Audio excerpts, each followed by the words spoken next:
Yes, my name is Matt Harrington, and this is a lifestyle choice. Or it was 25 years ago when I was a young twunk.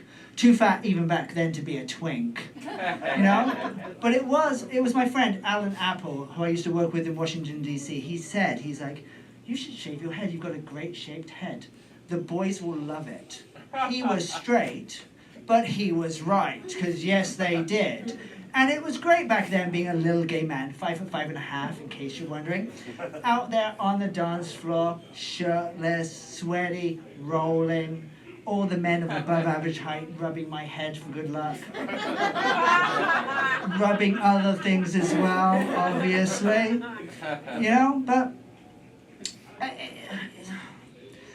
when you get to 50, not so much, you know.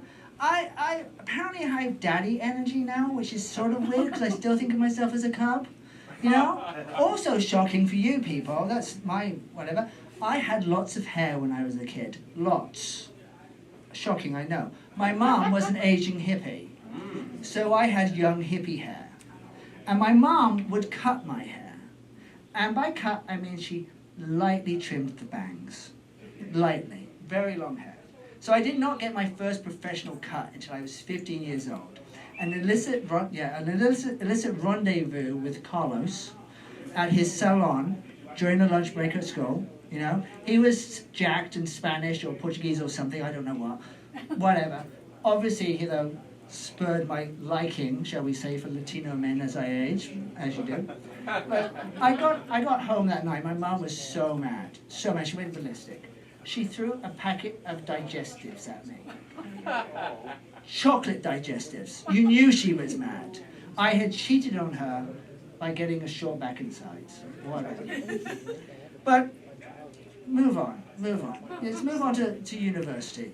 And the first of 2 head accidents. Yes, 2 of them. The first with my then girlfriend, who I lost my virginity to, Joanne. Yeah.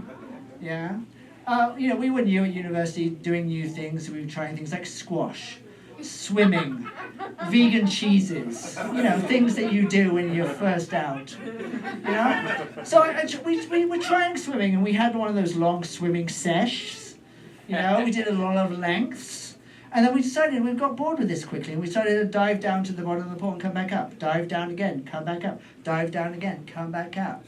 This time I hit my head.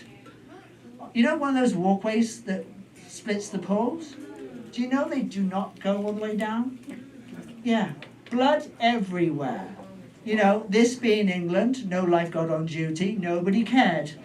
At least I got a free trip to the hospital in an ambulance and free stitches. Lots of them, sure. Second accident was with my wife on my wedding day. Tina Marie Erickson. Like Joanne, she also had a lot of hair.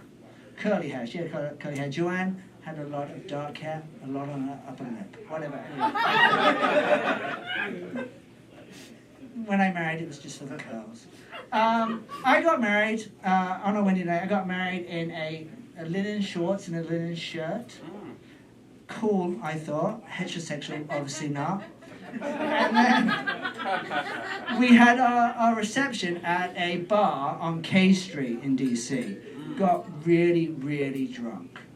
Woke up the next morning in my apartment, 6th floor, 1500 Massachusetts Avenue, up the street from the White House. I wake up there, turned around, there's a pool of blood on my mattress. I'm like, what the hell happened here? I go in and knock on my roommate Dave's door. I was like, Dave, what happened? There's blood everywhere. You may be asking at this point, where's Tina?